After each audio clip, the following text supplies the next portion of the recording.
ಸರಿ, ನಾನು ನಿಂಗೆ ಆಮೇಲೆ ಕಾಲ್ ಮಾಡ್ತೀನಿ. ಏನ್ ಮಗ ಸಮಾಚಾರ? ಏನಿಲ್ಲ ಮಗ, ಅಪ್ಪಗೆ ಹುಷಾರಿಲ್ಲ, ಹಾಸ್ಪಿಟಲ್ ಅಡ್ಮಿಟ್ ಮಾಡಿದ್ದೀವಿ. 50,000 ಬೇಕು ಅರ್ಜೆಂಟಾಗಿ. ಹೌದಾ? ಹೆಂಗಾದ್ರೂ ಮಾಡಿ ನಮ್ಮ ಅಪ್ಪನ ಉಳಿಸ್ಕೋಬೇಕು ಮಚ್ಚ.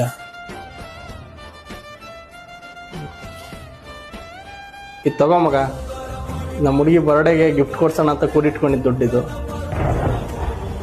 ಮಗ, ನಾನು ನಿನ್ನಿಂದ ಒಂದು ಸತ್ಯ ಮುಚ್ಚಿಟ್ಟಿದ್ದೀನಿ. ನಿಮ್ಗೆ ಬರೋಕ್ಕೆ ಮುಂಚೆ ಮಾತಾಡ್ತಿದ್ದು ಬೇರೆ ಯಾರ ಹತ್ರನೂ ಅಲ್ಲ, ನಿಮ್ಮ ಹುಡುಗಿ ಹತ್ರನೇ. ನಾವಿಬ್ರು ಲವ್ ಮಾಡ್ತಾ ಇದ್ದೀವಿ. ಕ್ಷಮಿಸ್ಬಿಡು ಮಚ್ಚ, ನೀನು ಇಷ್ಟು ಒಳ್ಳೆನಂತ ಗೊತ್ತಿರಲಿಲ್ಲ. 8 ವರ್ಷದಿಂದ ನೀನು ತಿಂದರೆ ನಾನು ತಿನ್ನೋದು, ನೀನು ಮಲಗಿದ್ರೆ ನಾನು ಮಲಗೋದು, ನೀನೇ ಇಂದ್ರ ನೀನೇ ಚಂದ್ರ ಅಂತ ಹೇಳ್ಬಿಟ್ಟು ನಂಬಿಸಿ ಕುತ್ತಿಗೆ ಕೊಯ್ದು ಮೋಸ ಮಾಡಿಬಿಟ್ಲು. ಅವಳು ಮಾಡಿರೋ ಮೋಸದ ಮುಂದೆ 2 ವರ್ಷದಿಂದ ಸಿಕ್ಕಿರೋ ನೀನು ಮಾಡಿರೋ ಮೋಸ ಏನು ದೊಡ್ಡದಲ್ಲ ಬಿಡು ಮಗ. ನನಗಂತೂ ಹಿಂದಿ ಇಲ್ಲ ಮುಂದಿಲ್ಲ ಯಾರು. ನಿಮ್ಮ ಅಪ್ಪನಿಗಾದರೂ ತೋರಿಸು ಹಾಸ್ಪಿಟಲ್.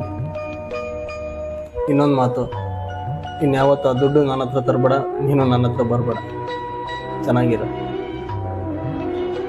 ಮಗ.